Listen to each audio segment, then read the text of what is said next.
Hello everyone, and just going to put together a quick video today. A viewer requested a quick mission editor guide to show how to use the dynamic spawns, how to get all of that set up.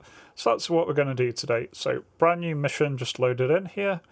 And let's say we want to set up Sanaki as our dynamic spawn place. So really easy, you just need to click on the airfield, assign who it's going to be to begin with, so blue in this case. Then click this full info button, we get this much larger window, and then really all you need to do is check dynamic spawn. That will enable dynamic spawns to use that airfield. Now we can also select whether we want hot starts or not on this position here, so let's enable that while it's there. And then we need to select what kind of aircraft are going to be available. That's what this big tab is for. So right now, by default, it's on unlimited aircraft. We can deselect that, and it will select a certain set of aircraft. And the quick thing to do is just to do clear aircraft down here. Sets everything to 0. And gives you a clear set to work from. Now you can absolutely put some kind of a limited amount of aircraft. So for example, let's say we just wanted 10 A-10s to be able to spawn from Sanaki. We can put that in there. In general, for multiplayer servers, they tend to use infinite spawns, in which case we just check the little box. So let's say I want unlimited Apaches. There we go, that is all sorted now. I'll be able to select unlimited Apaches up to 10 A-10s.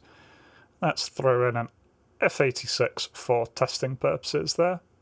Now we can also hop over here to liquids, in which case we can check or uncheck unlimited liquids. So if you want to limit the amount of fuel available, again, most multiplayer servers, you're just going to leave that on unlimited, but if you're doing something special, you might want to change that. And then we've got equipment here, list of all the available weaponry loadouts that planes can select. Here, what you're going to do is change this depending on what kind of options you want.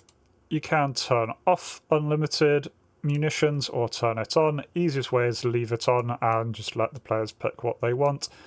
But if you do want to ban something in particular, you absolutely can just by removing it from this list. For example, let's say I felt that the R27, ER and ET were a bit too much for a mission that I was putting together. Well, I can just give both of those 0. And then they won't be able to be selected. For our testing purposes, let's put in the AGM114K here and disable that, but leave the 114L available. Now that is Sanaki Kulki setup. Now if you want to set up a big mission with multiple air bases being used, that would be a bit clunky going through that each time, but what you can do is simply copy these results over somewhere else. You can do that to all airfields or specific airfields, so I could copy over to Kobuleti in particular, select which equipment options I want to be copied, and then click copy to. So there we go, Kobuleti now should have all of those same options. We go over to Kobuleti, we'll see that, yep, AGM114K is disabled. It still has the AH-46. It won't copy coalition data, so it won't override that, so you can set up your coalitions first if you're doing a PvP mission, and then put those, and then just copy the settings through. There's nothing stopping you having multiple airfields with different options there, so let's set Batumi up here to be our kind of backup base here, so let's give it unlimited aircraft, unlimited liquid, unlimited munitions. That's our rear airfield. People can say anything from there, weaker things from the forward airfields. Now that is most of what we need. This will all work absolutely fine, but we can go one step further and set up aircraft templates if we want particular weapon systems to be loaded by default when people select something from the drop-down menu. So let's go ahead and do this with our A10C2. All you need to do is put down a regular static spawn, set it to client, set it up just the way you want it. So you can set it with certain amounts of fuel so people don't need to defuel on the runway. You can set it with whatever ordnance options you want. As far as I've been able to tell, the paint scheme that you pick does not copy forward, and the radio channels also don't seem to be compatible with dynamic spawns. It'll just give you the default list. People still have to retune into those. Now, once I've got the plane set up the way that I want it to be for the mission, all I need to do is tick this dynamic spawn template, and it will act as a dynamic spawn template. You can name it whatever you want it. I tend to name these DS followed by the name, just so if I'm then editing the mission, I can find the one I want quickly. Doesn't matter where you place it on the map, can be anywhere. I just put it near one of the airfields and I put them all together so I can find them easier, but you can do whatever makes sense to you. You can hide them in a corner if you want. Now, one thing that is a slight issue is if I just leave it like this, people will be able to pick that as a static spawn slot, which I probably don't want, especially since I've set this up in the middle of nowhere. I don't really want people to fly there. Easiest way to get rid of that is just to password it. So check password and put a random gibberish password. Doesn't matter what the password is, you won't need to use it. Don't make it the same as your server password, otherwise I think people will be able to access it. But let's just put Jeebus here as the password. I can have as many dynamic spawn templates as I like. So create a new one for the F-86. Dynamic spawn, password. Let's have this set up with its missiles on by default.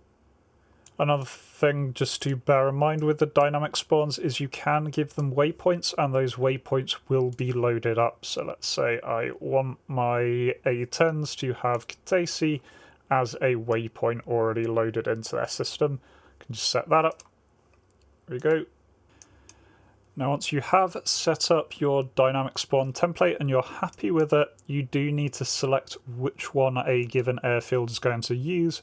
So go back to Sanaki Kolki here, go to full info, and then here we've got this group template drop-down list. So here, if I go to A10C2, I can click the none and select the template that I want to use on that spawn site. This is aircraft specific, which is why I said it doesn't matter what it's named, so I can't accidentally set something as a template that doesn't apply to it. Unfortunately, this does mean you need to create templates for each individual aircraft, meaning that if you've got a complex mission where you've got multiple aircraft and multiple waypoints, yes, as far as I'm aware, you have to designate those waypoints for every single available aircraft, which can be a bit of a faff, but it's the system we've got right now. You can set these up differently from airfield to airfield. So let's just copy this particular spawn out for a different one, and let's give it a different loadout. Let's give it 2,000 pounders in the middle, and then I can say that Kubaletti gets that version. So I've got choices of both. Select the other one. Okay, that is all set up. All we need to do now is save. So just saving this as dynamic spawn test. Now, one thing to note is if you just go to fly mission, it won't work as intended. You want to launch a multiplayer server. And this is because in single player, there is no dynamic spawn slot, and if you do fly mission, it will launch it in a single player version. That's fine, we can just launch a multiplayer server. We can do that from this screen, or we can go back out to the main menu. So find our mission, select it, click launch server. So just going back to correct a couple of mistakes that I made there. One, do make sure in Batumi here that you have checked dynamic spawn, since it didn't copy over the results from before.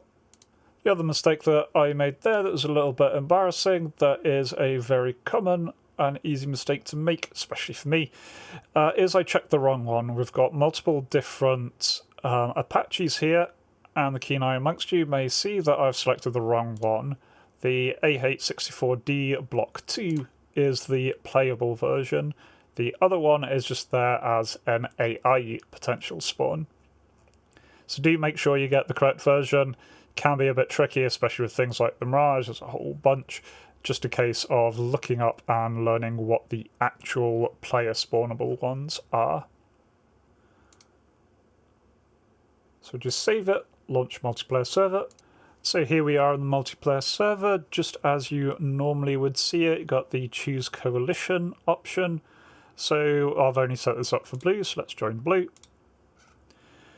We can see here that the dynamic spawns do visibly appear on the map, even though they're hidden. You can't select them or anything, they just make weird little selection things. So sometimes it is nice to hide them off to the side. Either way, what we can do is just click dynamic slots as we ordinarily would. And this highlights our dynamic spawn slots. So if we start here at Senaki, I can see that I've got the options of the A10C2, the Apache and the F86. And when I select the A10C2, it selects the loadout that I selected as its default there. If I go over to Kubernetes, it's got that alternate loadout. Go down to Batumi, this was my unlimited spawns. This one I can pick whichever aircraft I want to. And because I didn't set up Batumi with its template, there's nothing in here. And then just to demonstrate here, load up the A10C2. Let's start off with a hot spawn. You can see here it's not saved the livery. It's also not saved the fuel count, which is a little bit annoying. Here we go, loaded in. I can see here that I do have a waypoint saved. If I zoom out on my map, I can see that, yep, that waypoint is saved over there at the enemy base. So there are definitely a few quirks with the dynamic spawn system. As said, comms don't get saved, fuel and livery does not get saved. This is not the fun 40k skin that I try to put on. And there are issues with the server when if multiple people are dynamically spawning at the same time, sometimes it will just load them on top of each other and they will explode. Equally, on some airfields there aren't a lot of actual spawn sites for you to use, and so you need to wait for players to take off before others do. So it's not always the best system to use, but it is a very, very useful one. I think it would be great if Eagle Dynamics come along and give us a little bit more fleshing out of the system so that some of these issues get addressed. We'll just see if that ever happens. But for now, that's how you can set it up to get these working in your own mission. If you have any questions about this, please leave them down below. Otherwise, I hope to catch you in a future video. Till then, remember to be kind to yourselves and everyone else. Cheers.